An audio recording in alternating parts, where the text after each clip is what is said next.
Greetings, Heidenik. Today, we're hosting a very special guest, Artur Khachatryan, who's an MP of Hayastan Dashing, a member of ARF, and an economist.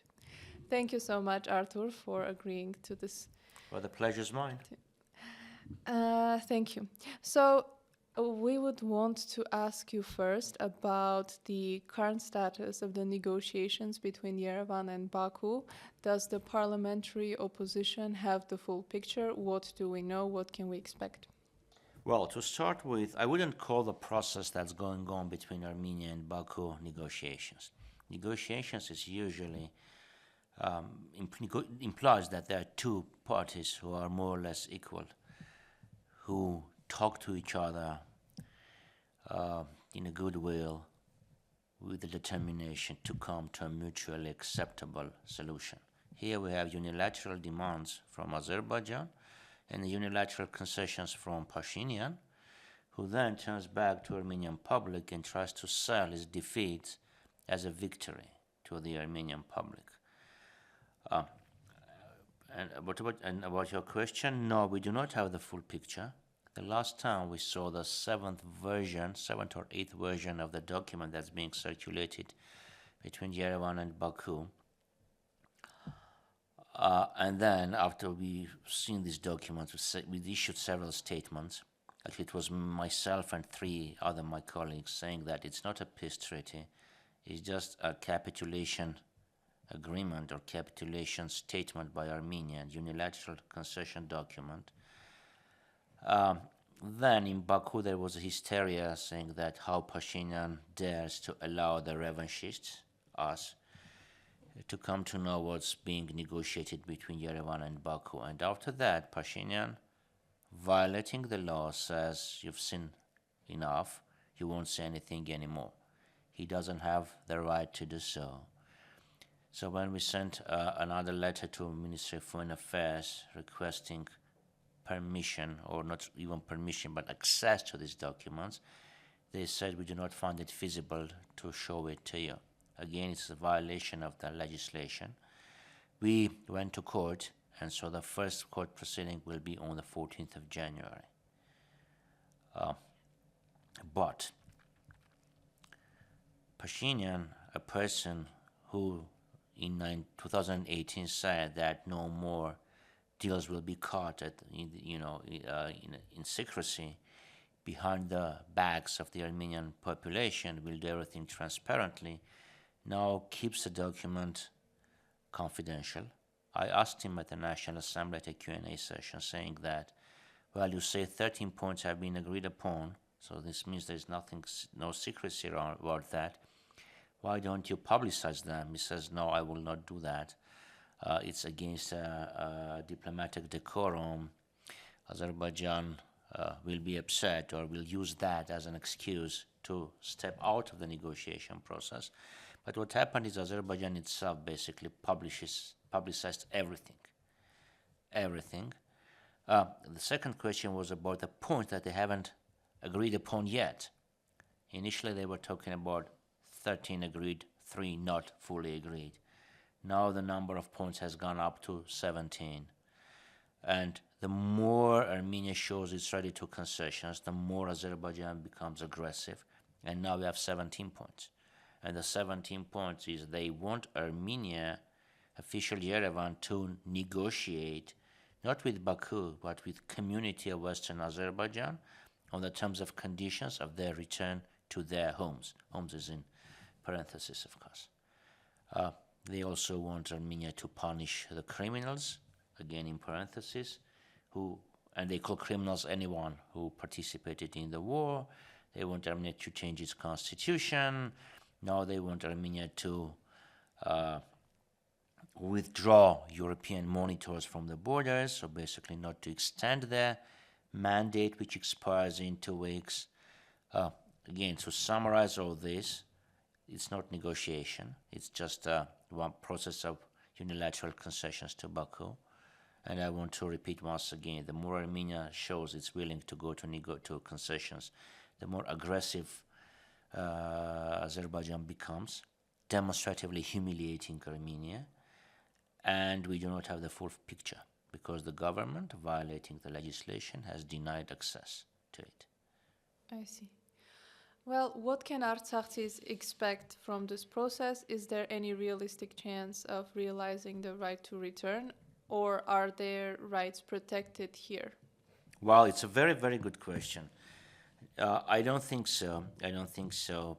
Pashinyan publicly has stated several times that the issue of collective return, repatriation of Artsakh Armenians to their homes is not on their agenda.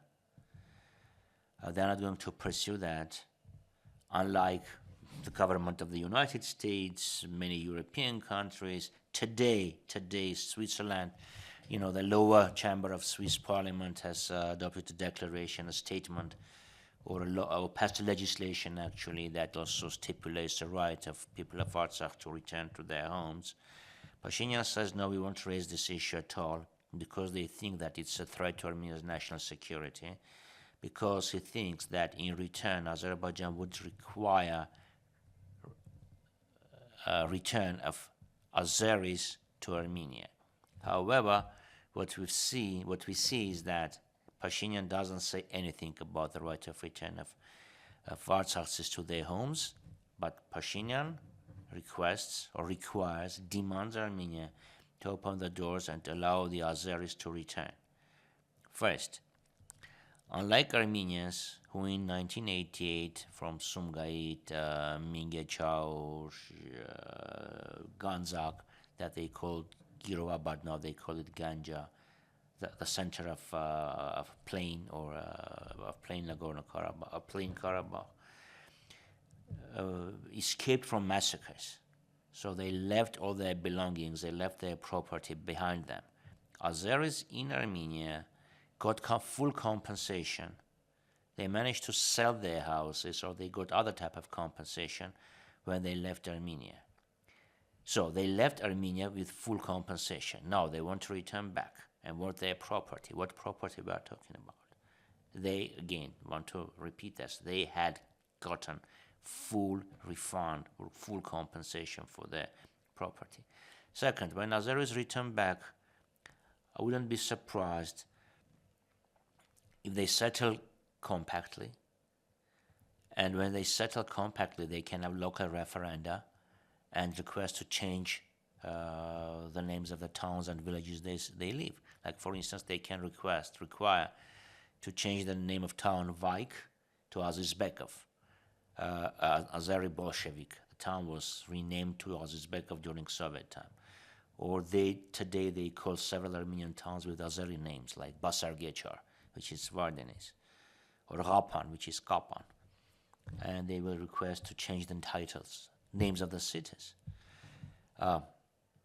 But the issue of return of Azeris, again, without property rights, okay, because they have received full, can be considered in a context of implementation of all points of trilateral statement.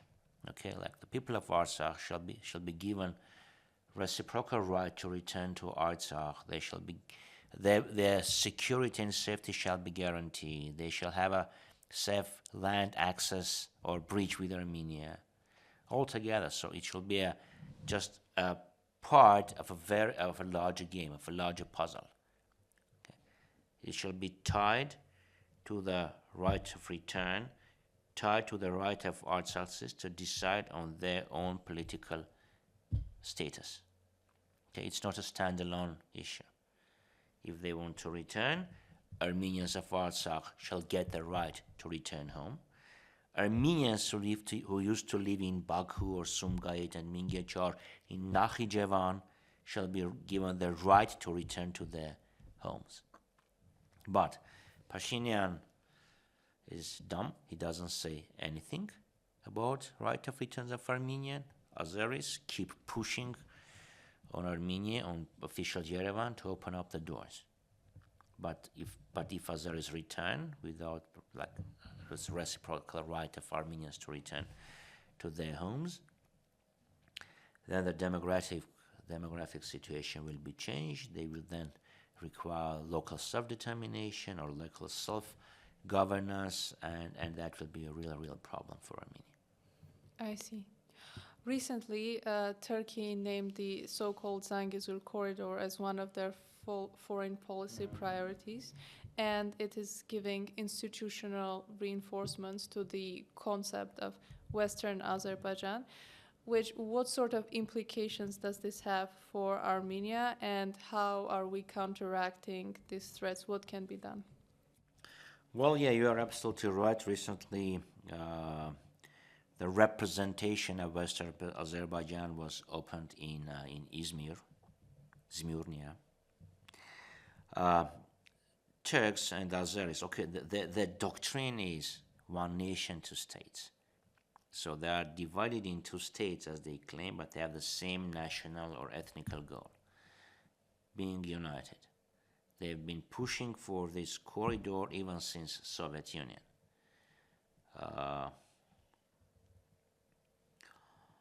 Even during the establishment of so-called First Azeri Republic, they said that Zangezur belonged to them because they want to have a land bridge between, that will connect Turkey to Turkish-speaking nations, all the way from Bosphorus to West China. So this will not only unite Turkey, Azerbaijan, Turkmenistan, Kazakhstan, Kyrgyzstan, Uzbekistan, Turkmenistan, but they will also get land access to the areas of Russia where Turkish-speaking ethnic groups or nations live, like Chechnya, Dagestan, and so on and so forth.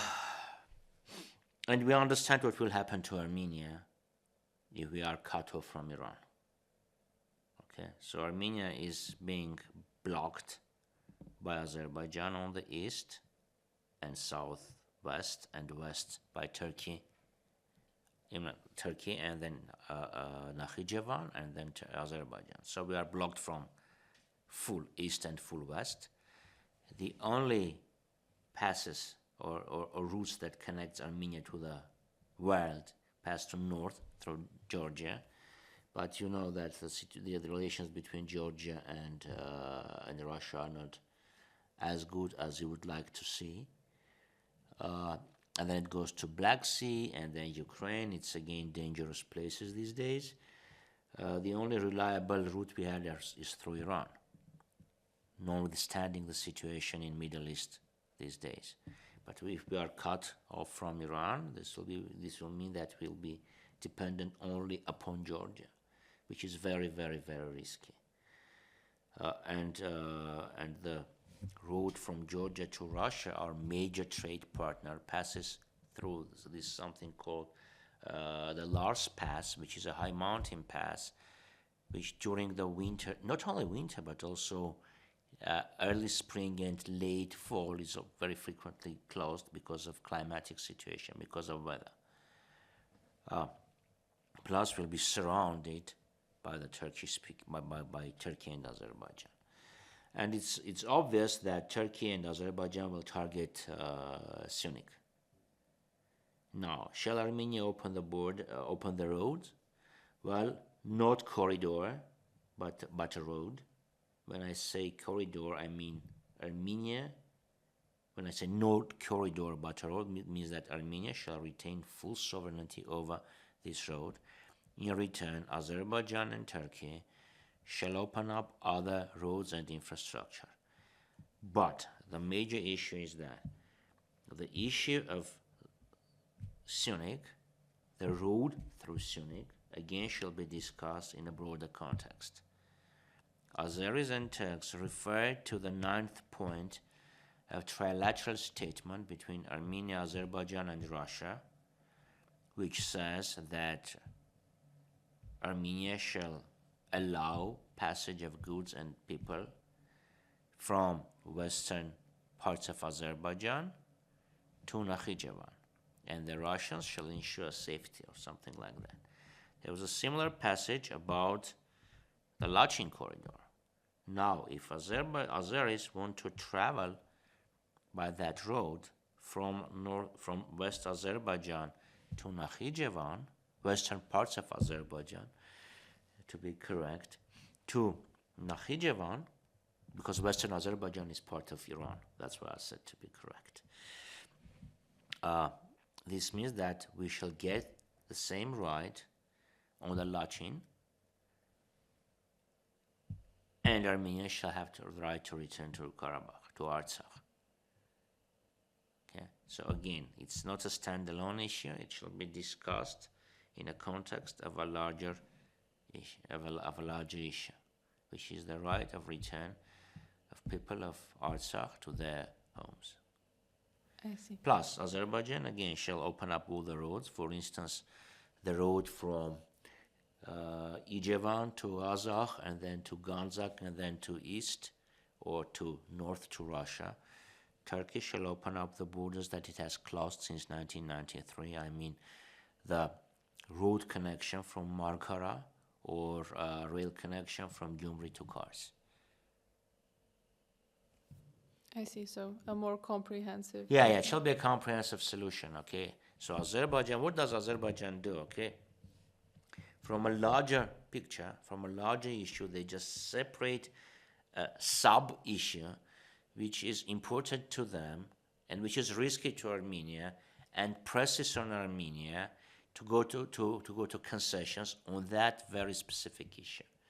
And Armenia, instead of trying to protect its national interests, trying to say that, we cannot discuss the issue of so-called corridor separately, it shall be discussed in context with all communication, has come up with this crazy idea called the Crossroads of Peace, which they promote, but this promotion or this doesn't find any response or positive feedback anywhere in the world. Okay, people say, yeah, good, okay, open up the borders. So what?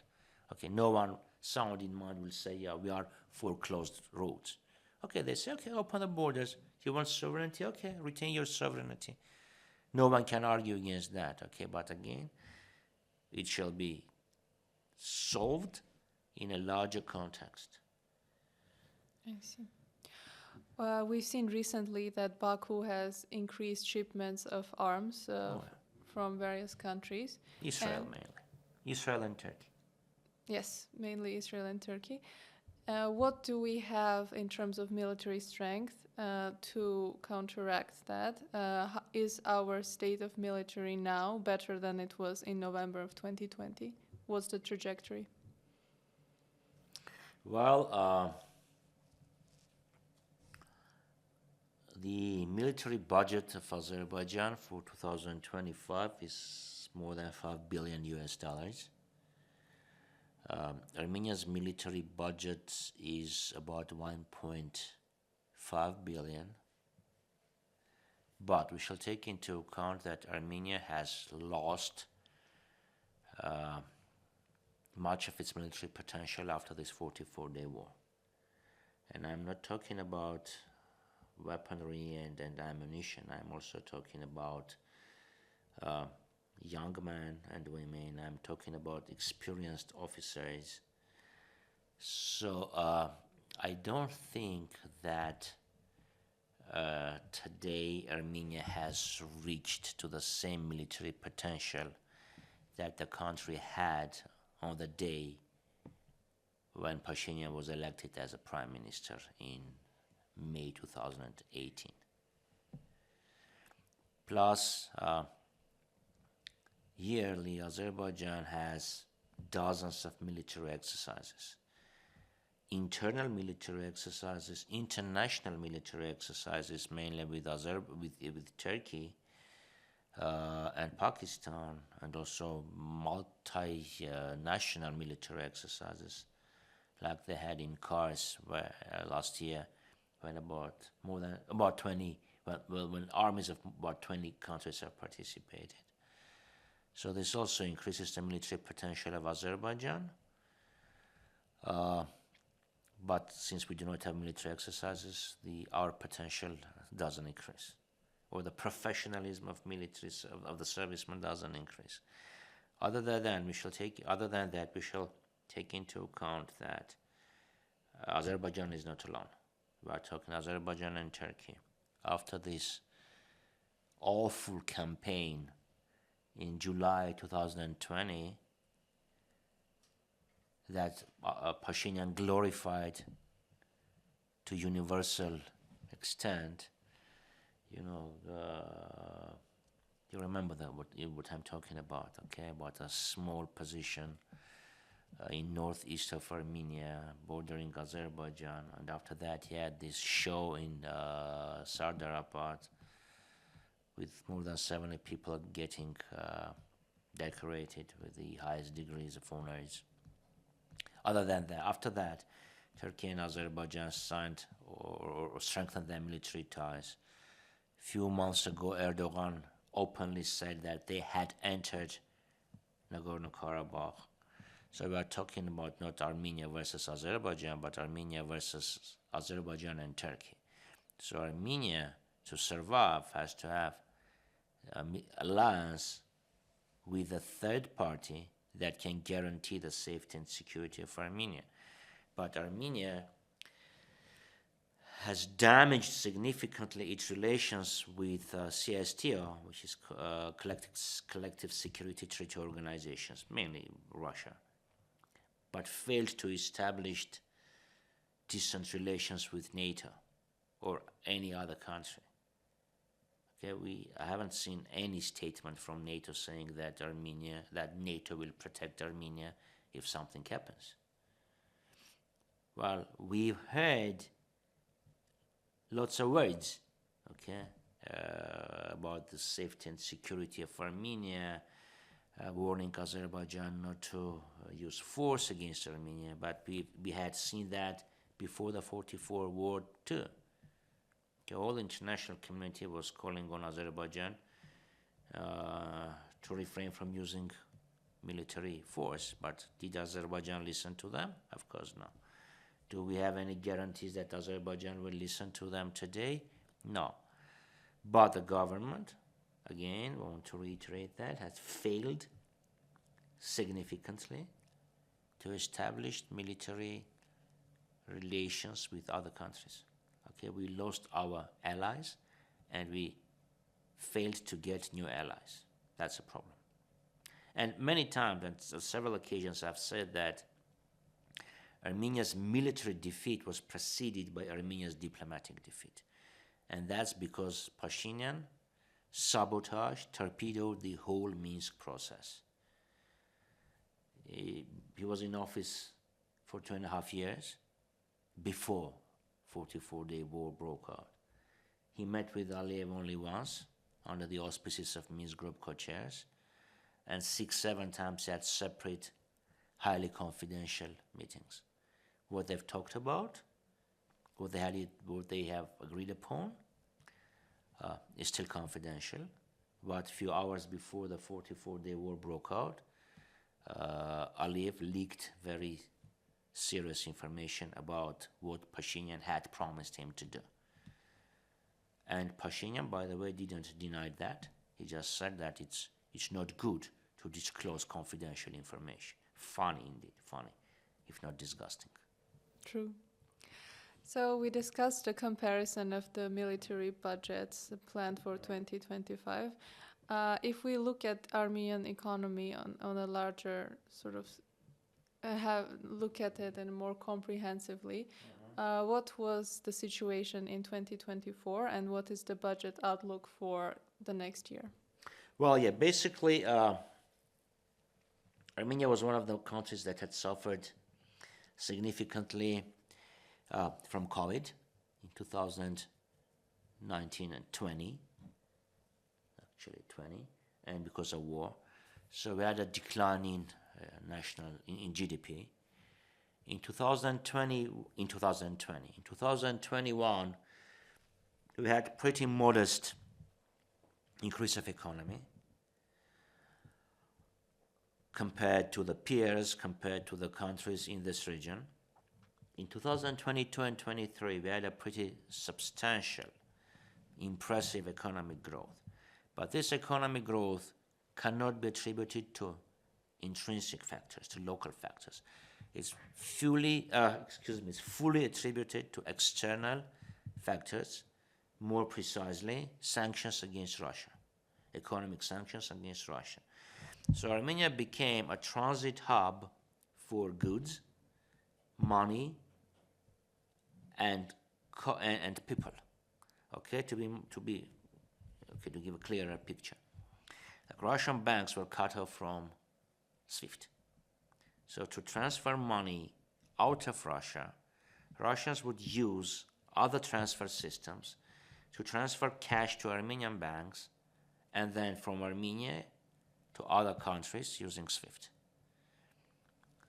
And as a result, the profitability of Armenian banks had increased about 3 times. Plus, there were lots of Russian relocants who moved to Armenia. These people also used banking sector to move cash to and from Russia. Plus, these people have increased the demand of goods and services. I'm talking about housing, banking, financial services, hospitality industry, restaurants, grocery, anything, okay? Just more than 100,000 people. Highly professional, highly qualified, and people who were able to pay came to Armenia. So this increased the demand. Okay. And the third is the goods, and is the transit of goods. Like for instance, the Europeans banned the car manufacturers to sell cars to Russia. So Armenian intermediary companies would go to Germany, for instance, buy cars, use Armenia as a transit point to resell cars, cell phones, washing machines, TV sets to Russia. As a result of this transit, the economy increased by more than 12%.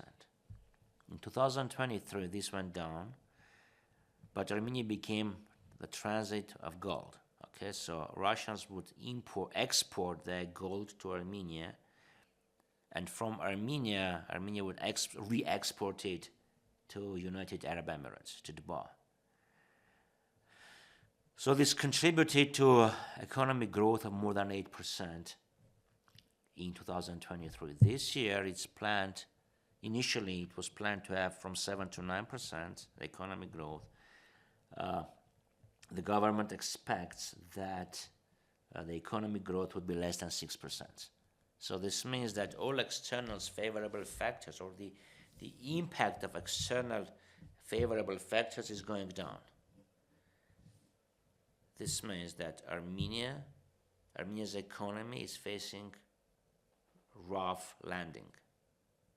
The next year, when the draft budget was first submitted to the National Assembly, they were planning that the annual growth for 2025 would be 5.6%. Then in we strictly criticized that, saying that your expectations are unrealistic, your calculations are wrong. On many occasions, you are just cheating. In 2-3 weeks, they revisited their forecast. Now it's for 5.1%. But I think it's exaggerated. In 2025, if nothing happens, we cannot have 5.1% because they killed the Armenian economy. During the last 7 years, since Pashinyan is in office, we haven't seen any new plant that was opened in Armenia. Nothing. Armenia's borrowed extensively. When Pashinyan assumed the office, Armenia's national debt was $6 billion. In 2025, it will reach $15 billion. The majority of debt is denominated in foreign currency, dollar and euro. This means that Armenia will have huge inflow. For the next year, they plan to increase Armenia's national debt, sovereign debt, by more than $2 billion, mainly in the foreign denominated debt. This means that we'll have a large inflow of foreign currency. If the central bank doesn't sterilize the exchange rate of dram will appreciate, because Armenia, because we have inflow of dollars, there is no local production. Plus, Armenia needs heavy dram to service its foreign debt. But heavy dram affects negatively local manufacturers. So that's why we see decline in manufacturing, decline in processing industry, and what they show as increase is basically a full bluff. They say that Armenia has processed 10 tons of gold in 2024. Armenia doesn't have facility to process gold. Okay, so endemic Armenia produced goods manufacturing has gone down. Local, real Armenian exports have gone down. Foreign direct investments are negative, so businesses leave Armenia. The worst example is the case of HSBC, that was in Armenia for nearly 30 years. They came to Armenia in 1995, started operations in 1996. After nearly 30 years, they left. Cronimet, metal trader who owned Zangezur copper molybdenum plant, has left. Hayat had a hotel in downtown Yerevan, is not there anymore. Sanitek, a Lebanese company, has left Armenia. So we see outflow of investments from Armenia. So this said, unfortunately, I have very negative forecast about Armenia's economy.